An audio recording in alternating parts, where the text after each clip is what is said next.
आताच्या घडीची breaking news अशी येऊन आली की आसेगाव पाट्यापासून जो दर्यापूरच्या इकडे रस्ता आहे त्या ठिकाणी रात्रीच्या वेळेस काहीतरी जंगली जनावर आळवं जाऊन म्हणजे टू व्हीलरवर चालले होते, जंगली जनावर आळवं झाल्याच्यानं एक विजय मदनराव वाट वय वर्ष काय असेल 39-40 वर्ष ह्या तरुणाचा दुर्दैवी मृत्यू झाल्याची बातमी गावरान 90वर सध्या येऊन राहिली. विशेष म्हणजे ते रात्रीच झालेली घटना आहे. ते सकाळी उघडकीस आली, म्हणजे सकाळी आता गावातले लोक इकडे तिकडे जातात त्या टाईमले ते उघडकीस आली असून सदर व्यक्ती ही त्या ठिकाणी मृत अवस्थेत आढळल्याच्यानं एकच मोठी खळबळ होऊन गेली आहे. घटनास्थळी आसेगाव पूर्णा पोलीस स्टेशनचे कर्मचारी पोहोचले असून सदर इस्माईल आता शवविच्छेदन करायसाठी उपजिल्हा रुग्णालय अचलपूर या ठिकाणी पाठवण्यात येत आहे. पण त्या रस्त्यानं तुम्हाला सांगतो ना, इतके रोई आहेत, इतक्या हरणा आहेत की भयानकच कंडिशन. आणि त्यातल्या त्यात ते व्यक्ती त्या ठिकाणी एकदम जखमी अवस्थेत पडलेशील.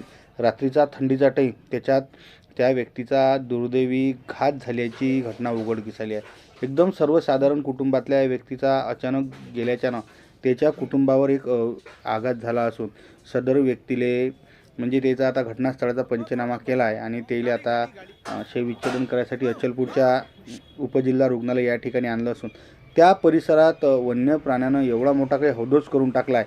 म्हणजे एका इकडे शेतीचं नुकसान तर होतच आहे, पण दुसऱ्या बाजूनं रोडच्या रस्त्याच्या आडवे जात असल्यानं अशा घटना बी उघडकीस आली. हे त्याची गाडी या ठिकाणी तुम्हाला दिसून राहिली.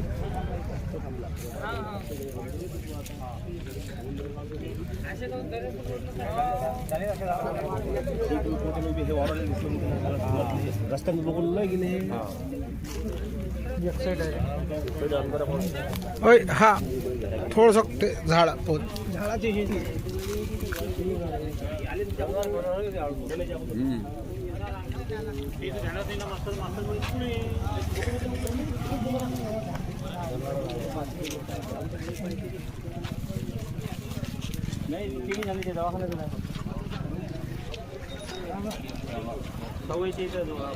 हॅलो, येस यार, मला बोला.